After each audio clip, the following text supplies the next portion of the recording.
Gaarii kabajaa waggaa 50ffaa hundeeffama adda bilisummaa Oromoo ilaaluun duraan dursa kanneen jaarmiyaa gaaffii uummata Oromoo, gaaffii siyaasaa uummata Oromoo qabatee deemu kana kan nu hundeessan, kan nu bu'uureessan, bu'uura duraa fi itti seensa kata'e waldaa Maccaa fi Tuulamaa keessatti hundeessitoota waldaa Maccaa fi Tuulamaa kanneen akka Hayilamaariyaam Gammadaa, Jeneraal Taaddasaa Birruu fi kan kana fakkaatan warra bu'uura nu tolchanii fi gaaffii uummata Oromoo nagaadhaan impaayera kana keessatti furmaata akka argatu wareegama ulfaataa uummata kanaaf baasan akkasumas maatii isaanii ka jiranii fi kabajaa bara baraa warra wareegamanii fi maatii isaaniif immoo galata guddaa dabarsuu barbaada maqaa hoogganoota adda bilisummaa Oromoo fi qabsaa'ota adda bilisummaa Oromoo fi uummata Oromootiin. Itti aanseedhaan waldaa Maccaa fi Tuulamaa fi sochiilee adda addaa kan sochii qabsaa'ota, sochii baalee akkasumas bakkoota adda addaatti sana dura ka jiran warra arfan qalloo ka aadaa Oromoo gad dhaabuudhaaf wareegama baasan wareegamtootaa fi kabajaa bara baraa jecha maatii isaanii fi kanneen kana baatan hundaatiif immoo galata guddaa galchuun barbaadaa jechuudha. Itti aansuudhaan egaa kana hunda keessaa ka dhalatee ba'e adda bilisummaa Oromooti. Adda bilisummaa Oromoos aadaa waldaa Maccaa fi Tuulamaa irra dhaabbatuun bara dargii keessa, bara dargii dura ka bu'uureeffame hundeeffame sochiin gara karaa waldaa Maccaa fi Tuulamaa gara jaarmiyaa siyaasaa ka uummata Oromoo qabsoo isaanii hoogganu baatee ka deemu hundeessuun dirqii waan ta'eef bara 1973 ji'a adoolessa kana keessa jalqaba adoolessaa ka hundeeffame kanneen kana hundeessan warra ijoo fi kireemii uummata kanaa ta'an wareegama ulfaataa kabaasan kanneen akka Jaal Baaroo Tumsaa, Jaal Magarsaa Barii, Jaal Gadaa Gammadaa fi kan kana fakkaatan gariin isaanii immoo ammas ka lubbuun jiran isaan kanaaf ka wareegamanii fi kabajaa bara baraa akkasumas immoo maatii isaanii fi jaallan ka lubbuun jiran warra hundeessitootaa baga ayyaana kanaan sin ga'ee baga gammaddanii qabsoon kunis sadarkaa kana gahu immoo baga ija keessan argitan baga ija keessaniin argitanii baga gammaddanii jedha jechuudha. Itti aansee egaa adda bilisummaa Oromooti. Adda bilisummaa Oromoo haala kana keessa deemsa kana keessaa ka dhalatedha. Maaliif dhalate, maaliif barbaachise ka jedhu kanneen gaafataniif ummati Oromoo cunqursaa ulfaataa bara humnaan qabame sana keessatti lafisaa humnaan irraa fudhatamu akka garbaatti immoo guuramee gurguramuu dabalatee immoo qabeenyaa fi lafisaa mirgisaa aadaansaa irraa sarbamee sirni bulchiinsasaa irraa sarbamee kana cunqursaa fi saamicha ija dunuunfatee jiru ka cunqursaa aadaa politikaa dinagdee kana hunda walitti hammatee deemaa jiru kana keessa mirga kana falmachuudhaaf sagantaa siyaasaa ifaa akkasumas immoo caasaa jaarmiyaa ifaa qabatee qabsoo bilisummaa uummata Oromoo fuulduratti gaafatama fudhatee qabsoo bilisummaa Oromoo hoogganuuf hundeeffame adda bilisummaa Oromoo. Hundeeffama adda bilisummaa Oromoo kana keessatti egaa bu'ee bahii waggaa 50 darban kana keessatti wareegama ulfaataa fi akkasumas immoo loloota itti fufinsaa qabsoo itti fufinsaa waggaa 50 qabsoo takka bifa nagaadhaan takka immoo dirqiidhaan lola keessatti qabame waggaa 50 siin geenye irraa jechuudha. Isa kana keessatti egaa walumaa gala qabsoo kana kabaatanii wareegama ulfaataa baasanii kaasiin gahanii hoogganoota adda bilisummaa Oromoo dirree waraanaa adda addaa keessattii fi haala adda addaa keessatti ka wareegamanii kabajaa bara baraa isiniif mala jennee amannaa kabajaa bara baraa jennaa jechuudha. Maatii isaanii kanneen jaallan qaqqaalii kana dhaban hundaatiif immoo qabsichi akkasumatti nafnee asiin gaheera baga gammaddanii isiniin jedhaa jechuudha waggaa 50 kana keessatti. Darbee qabsoo kana kabaatee asiin gahee jiru kan namni hundi beeku hunda caalaa qotee bulaa Oromoo dhiha baha kibba kaaba waggaa 50 kana keessa baatee kanneen qabsoo bilisummaa Oromootiif hiriiran karaa agarsiisaa nyaata itti baatee itti guuraa kamadaa'ee wal'aanaa akkasumas immoo ofiisaas waliin hiriiree wareegama ulfaataa baasee darbee karaa mootummaa impaayera Itoophiyaa qotee bulaa kana qabsaa'otarraa adda baasuuf jecha ajjeechaa jumlaa saamicha qabeenyaa akkasumas immoo ganda isaanii gubuu itti fufinsaan waggaa 50 ba'aa kanaa fi roorroo kanaa hiraar kanaa fi akkasumas lola suukanneessaa kana baatee qabsoon kun guddatee asiin ga'u keessatti qoodi isaa olaanaa waan ta'eef ilmaan isaa fi maatii isaa fi qotee bulaa Oromoo hunda Oromiyaa guutuu keessaa ka har'allee wareegama ulfaataa baasuuf galata keessan guddaadha jechaadha. Darbee miseensotaa fi qabsaa'ota adda bilisummaa Oromoo dirree waraanaa fi akkasumas dirree qabsoo irrattii fi bakkoota adda addaatti wareegama baasan kabajaan bara baraa isiniif haa ta'u jedha jechuudha. Egaati adda bilisummaa Oromoo kana keessatti yeroo socho'u kana keessatti haala ulfaataa keessatti jalqaba lafaa akka hin kaane keessattuu hooggana isaa irratti ka xiyyeeffate ajjeechaa adda addaa fi miidhama adda addaa dararama adda addaa hidhaa adda addaa har'allee hoogganooti keenya kan mana hidhaa keessatti dararaman fakkii guddaa ka ta'u kana hunda baaseeti asiin ga'e jechuudha. Ajjeechaa kana yeroo fudhannee ilaallutti garii isaa tuttuquu barbaachisaa. Akka fakkeenyaatti ajjeechaa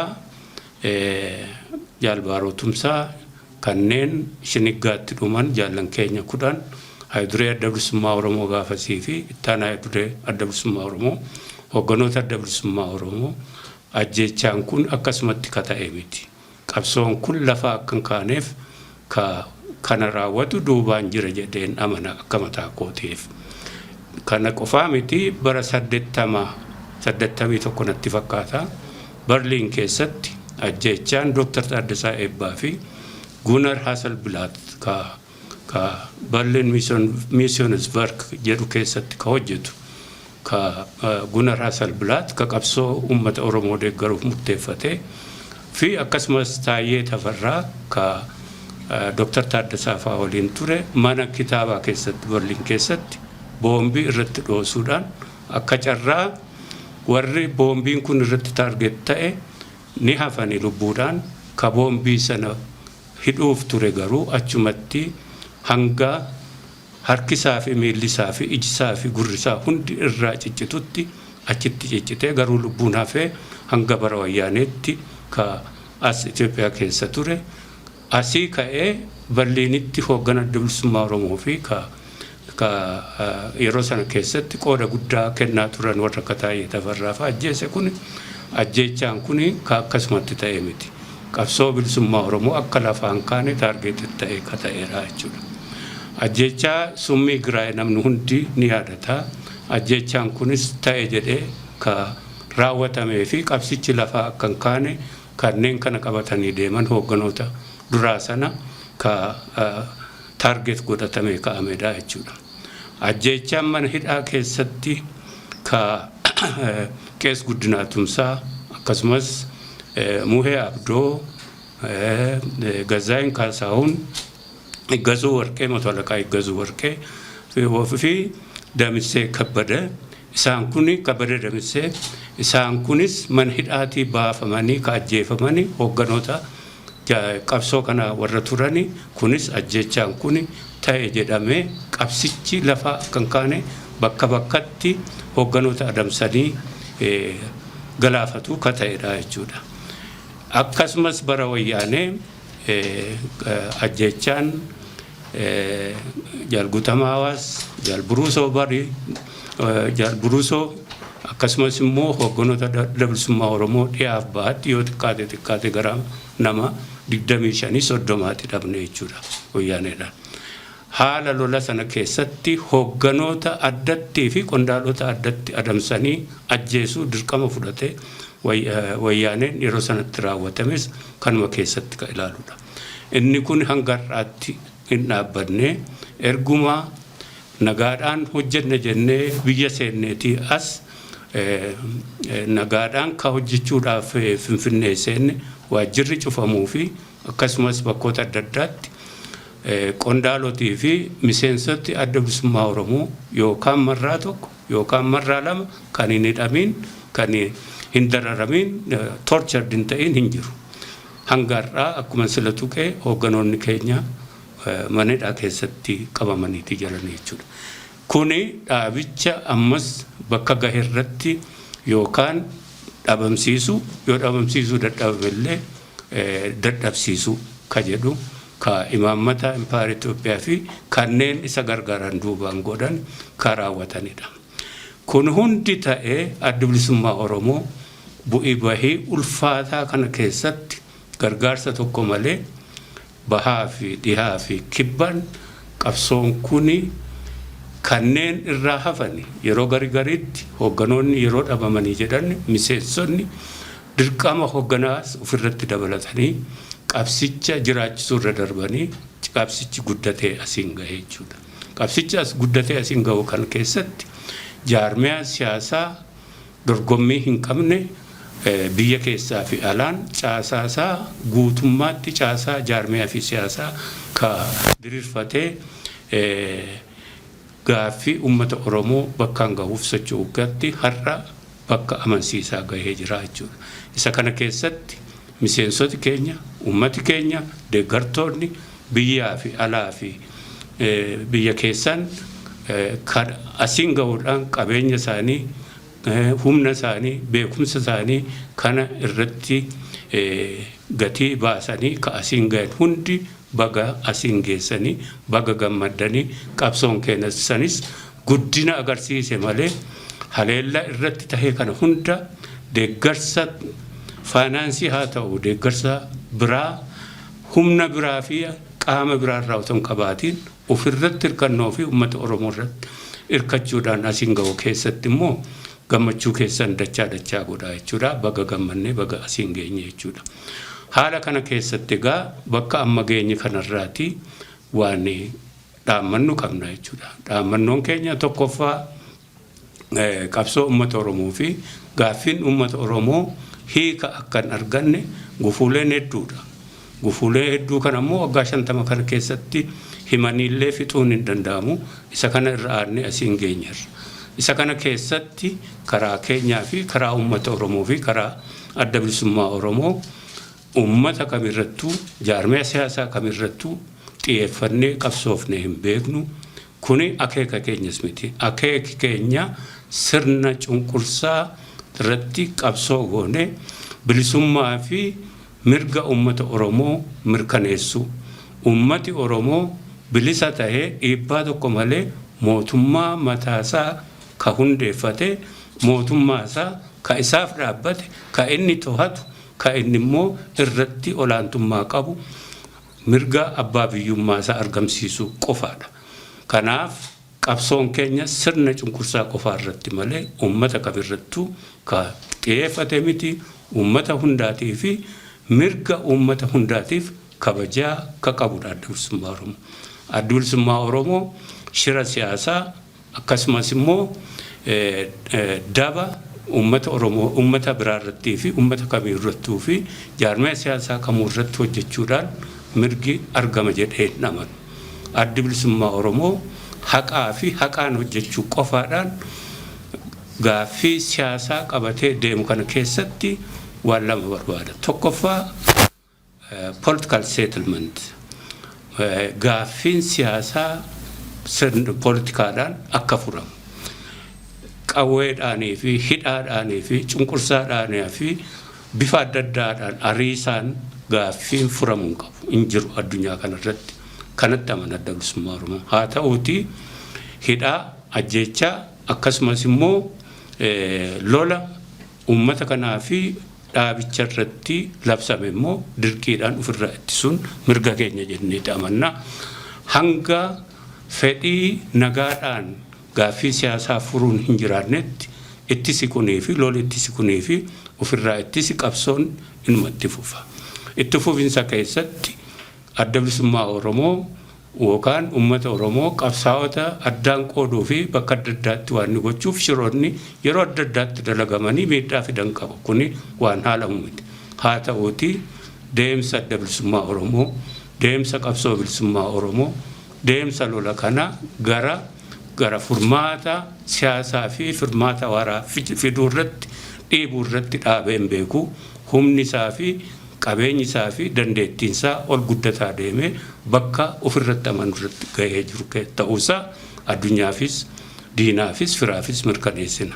Kanaaf gaaffii kana asirratti mootummaa Itoophiyaa harkaa qabna ka jedhan lola kana ka waggaa 50 ol gaggeessaa bahan ka harkaa qaban nagaadhaan furuu qofa irratti akka fuulleffatan dhaamsa keenya gadi jabeessinii dhaammanna. Karaa keenya akka Adda Bilisummaa Oromootti yeroo adda addaatti akka labsine qooda keenya kennu keessatti gahee keenya baachuuf qophiidha. Kana keessatti abbaan dhimmaa fi abbaan rakkina kana furuuf abbaan dhimmaa Adda Bilisummaa Oromoo ka qabsoo uummata Oromoo baatee deemu ta'u immoo hundatu beeka. Kana nutis akka gaariitti beekna. Mootummaan Itoophiyaas beeka jennee amanna. Akkamitti abbaa dhimmaa ta'a ka jedhuuf gabaabsee himuudhaaf Adda Bilisummaa Oromoo fi mootummaa Itoophiyaa gidduu August yookaan hagayya 7 2018 gidduutti walta'iinsa goonetu jira. Walta'iinsa kanarratti lolli dhaabbatee Adda Bilisummaa Oromoo nagaadhaan gaaffii isaa biyya keessatti gaggeeffatuudhaa fi uummata Oromoo keessatti gaaffii isaa qabatee qabsaa'uudhaaf mirga guutuu akka qabu mootummaan Itoophiyaa immoo Adda Bilisummaa Oromoo qofa osoo hin taane kan paartiilee siyaasaa hundaatiif nagaadhaan socho'uu fi gaaffii isaanii gaggeeffatu akka gaafatamu itti fudhate. Ijoon isaa kanadha walta'iinsichi. Inni kana walitti hidhatee ka jiru gaaffii nageenyaa waraanaa nageenyaa ka humnoota waraanaa fi humnoota nageenyaa kana fakkaatan isaan kanatti sirna gochuu ka jedhudha. Kanas walta'iinsa keenya keessatti gaafas waltaaneerra. Kuni haalamuu fi kuni ganamuuti lola waggaa 5 darban kana keessa lola Oromiyaa keessa hanga ammaatti kan hin dhaabbatin akkasumas immoo lola Tigraay keessatti amma immoo naannoo Amaaraa keessatti bal'ataa jiru. Kanaaf hundeen rakkinichaa isa kanadha. Kanaaf abbaan dhimmaa Adda Bilisummaa Oromooti. Adda Bilisummaa Oromoo wajjin mootummaan kun rakkina kana nagaadhaan taa'ee furachuun hundaaf nagaan akka bu'u gochuu kana keessatti dirqama qaba jennee amanna. Karaa uummata Oromoo immoo qabsaa'ota uummata Oromoo haala qabsoon kuni wareegama ulfaataa har'as baasaa jiruu fi waggaa 50 baasee asiin ga'e kana keessatti wareegama baafame ulfaataa ta'uu hundi beekaa ta'uuti. Bu'aa wareegama kanaa immoo qabsichi ofitti suuruu qofaa osoo hin taane haala amansiisaan gara furmaataatti dhiibbachuudhaaf bakka amansiisaa irra gahuunsaa eenyuufuu shakkiin qabu.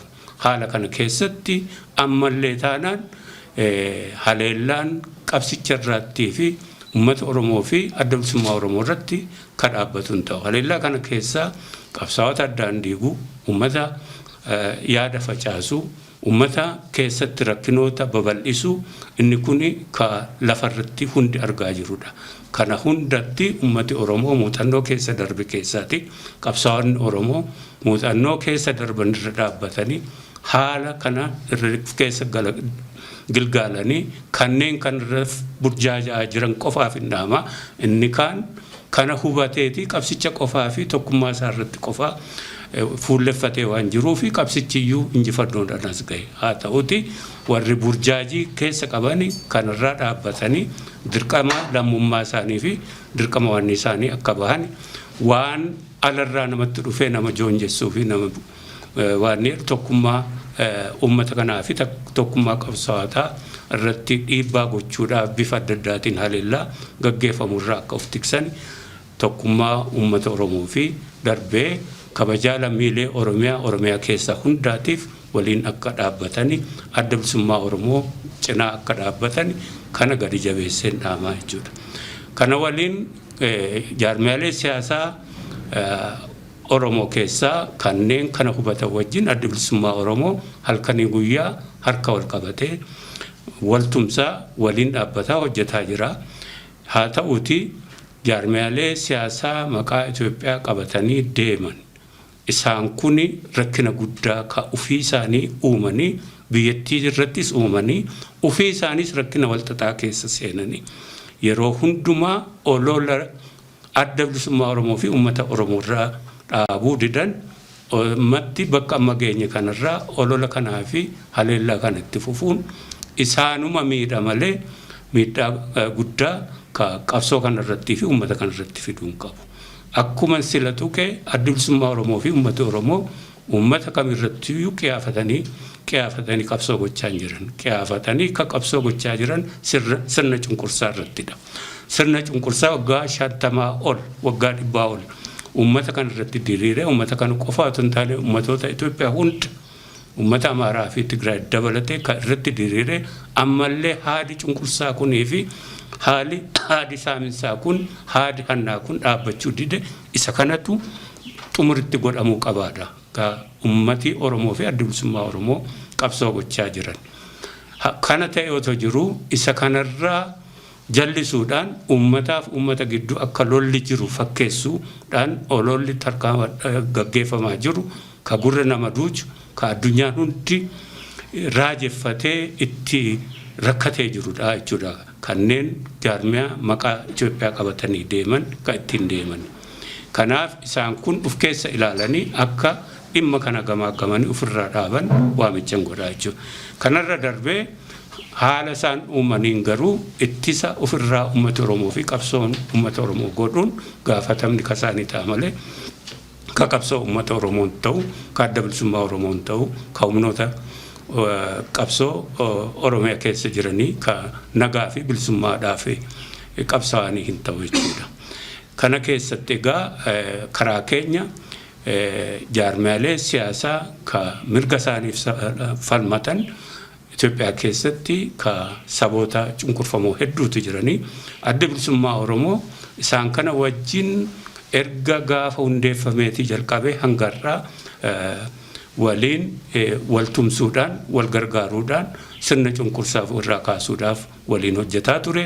Har'allee jaarmiyaalee siyaasaa warra mirga isaaniif qabsaa'anii fi mirga ilma namaa hundaatiif kabajaa qabanii hunda isaaniitiif har'allee waliin tumsuuf waliin hojjechuu keenya bakkuma amma geenye kanarraati caalaatti jabeeffatee bal'isee akka hojjetu mirkaneessinaa fi kanarratti qabsoo isaanii fi haqaaf qabsaa'u sana akka jabeeffatan waamicha goonaaf jechuudha. Fayyaa ta'aa ulfaadhaa injifannoo uummata bal'aaf.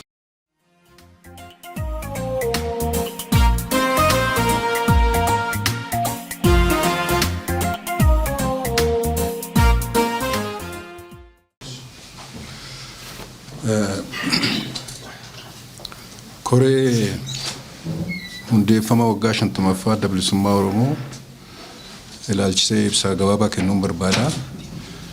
Adda bilisummaa Oromoo bara 1973 dhaabbatee amma barri keessa jirru immoo bara 1923 waggaa 50ffaa isaa kabajuudhaaf biyya keessattis biyya alaattis qophii gochaa jira. Qophii godhu kana keessatti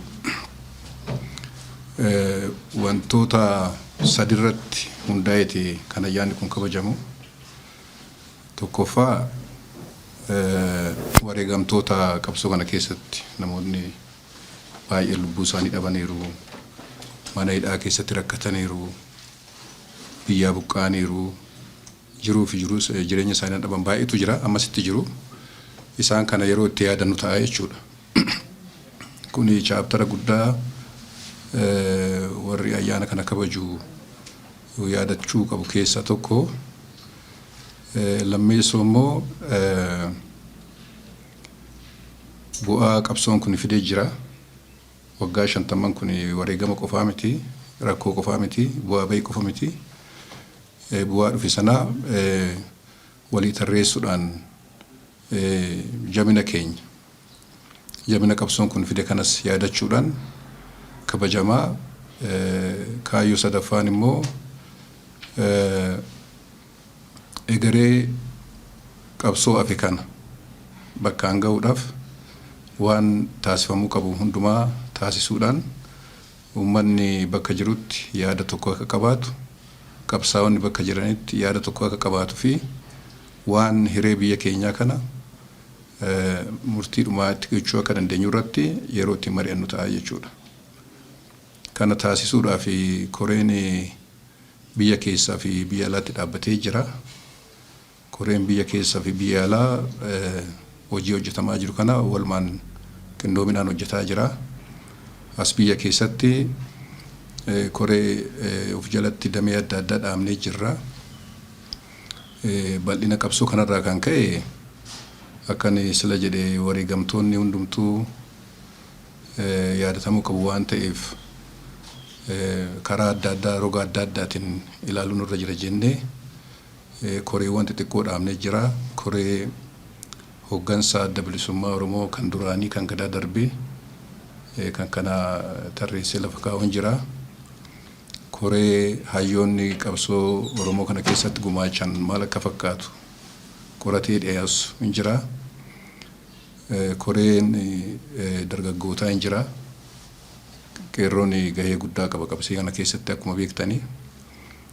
Wareegamaa fi bu'aa karaa kanaan argame warri qoratanii dhiyeessanii jiranii. Arfaffaan koree dubartootaati. Dubartoonnis akkasuma qabsoo hin irraa jalqabee qabsoo siyaasaa keessattis akkasumas qabsoo dippiloomaasii keessatti gahee qabaataa turanii. Isaanis akkasumatti hin dhiyeessu. Koree artiistotaa jira. Gaheen artiistotaa qabsoo kana keessatti bakka guddaa qaba, yaadatamuu qaba. Kan biraa koreen siviil sarvaantii jira. Hojjetaan mootummaa akkamitti caasaa adda addaa uumanii qabsoo kana deeggaraa akka turan kan ibsu hin jiraata. Dhumarratti koree miidiyaatu jira. Koreen miidiyaas waan waggaa 50 kana keessatti wareegamni itti ba'e kana akka gaariitti akka uummataaf ibsuu danda'utti qophaa'aa jirra jechuudha. Karaa biyya alaas bifuma kana fakkaatuun waliin qindeessinee koreewwan adda addaa dhaabbatanii hojii isaanii gaggeessaa jiru jechuudha. Qindoominaan hojjannaa. Adoolessa tokko bara 2023 akka guyyaa baniinsa kabaja ayyaana kanaa ta'etti fudhatama. Qaamni as jiruu fi qaamni ala jiru waliin qindoominaan sagantaa qopheessaa jira. As biyya keessatti amma danda'ametti namu haalli siyaasaa dhiphina jiru kanan beektanii akka barbaannetti walii gadi deemanii jaarmanis socho'ee resources mobilizii godhee nama sochoosee kabajuudhaaf dhiphina jira. Haa ta'u immoo dhiphinuma kana keessatti iyyuu ayyaanni kabajamu kun ayyaana seena qabeessa waan ta'eef kabajuudhaaf tattaaffii tokko tokko gochaa jirra. Kanaafuu karaa sanaan waan gochaa jirru xumuraa jirra. Karaa alaatiinis akkasumatti bal'inaan bakki itti kabajamu biyya alaati. Isaan biyya dimokiraatawaa keessa jiru. Kana ala immoo teekinooloojii ammayyaa irratti fayyadamne walgahii adda addaa miitingii adda addaa geggeessuudhaan hin kabajamaa jechuudha.